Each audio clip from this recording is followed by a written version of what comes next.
Hello friends and welcome back to Generation Pixel. And today, well, we're going to be talking about...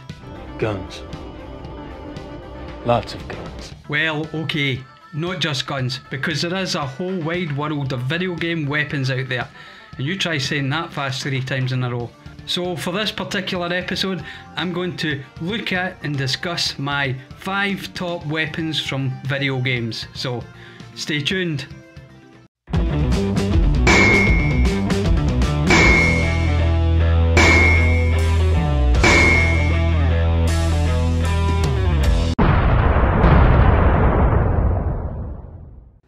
In at number 5, I give you the Suros regime from Destiny. Now, first person shooters are not exactly my bag, mainly due to chronic motion sickness triggered only by first person video games. But for reasons beyond my comprehension, Destiny was absolutely fine with me.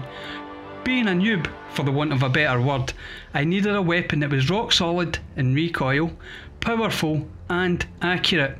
And the Suros regime was all that. The recoil, what there was of it, was super predictable. Its rate of fire increased with continuous fire, and upgraded it could convert damage to health. In short, it was a handheld automatic cannon that fed you stim packs as you obliterated all stupid enough to stand in front of you. Now, for number 4, I'm going to give you the Alien Disintegrator from Fallout 3. To get this particular beast of a weapon, you did need to obtain the Mothership Zeta DLC, but it was so worth it. In this particular mission, you find yourself beamed aboard an alien spacecraft, but this is not about that mission. This is about how on the spacecraft you can acquire this disintegrator and a barrel load of ammo for it. And as the name suggests, it makes short work of just about any enemy that has the misfortune to stumble upon your path. Now, ammo is fairly plentiful but also limited, so bear that in mind. But with the Alien Disintegrator, which can be obtained as soon as you leave the vault, make short work of the early grind that you normally face in Fallout 3. Now, for weapon number 3, well, it's quite fitting because for number 3, the 3 red shells from Mario Kart 64. Now, I do love list items that require no too little explanation. I mean, what cave must you have been living in not to know the joy of picking up the 3 red shells?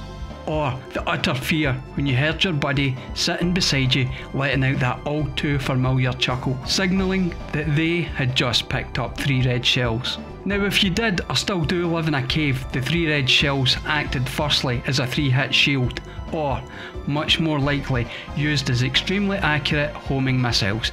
And we all know it's always the guy that's right behind you that gets the 3 red shells. Now, for weapon number 2, I'm going to give you the Hidden Blades from Assassin's Creed.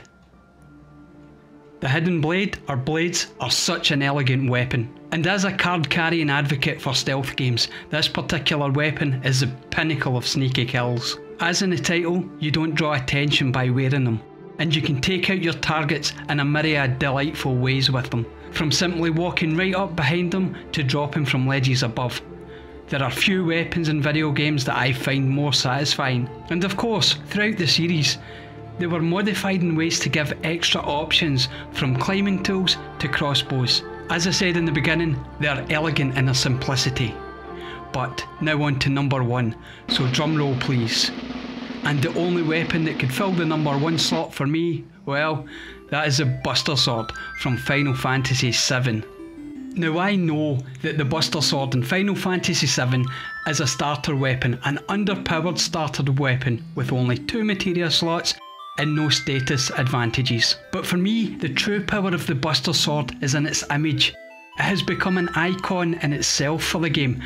I doubt that anyone these days thinks of Final Fantasy VII or Cloud Strife without conjuring the image of the iconic Buster Sword. And the icing on the cake, well, in the remake, the weapons are upgradable, so the Buster Sword can be with you from start to finish, with no real penalty to the gameplay.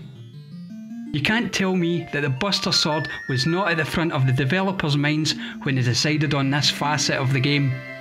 They could have followed the original weapon path, but they didn't. Just look at the loading screens at the beginning of both games. What do you see?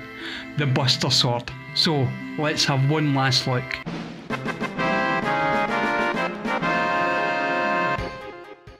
So there we have it folks, my top 5 video game weapons of all time. Now as always, thank you very much if you've taken the time to watch this, and of course if you're watching this, drop in the comments down below what your top 5 are, or even better, if you're part of the YouTube community, post a video, let us see what your top 5 are. Now if you want to see more content like this, as always the subscribe button is there for you. Thank you very much for watching, and until next time, cheerio!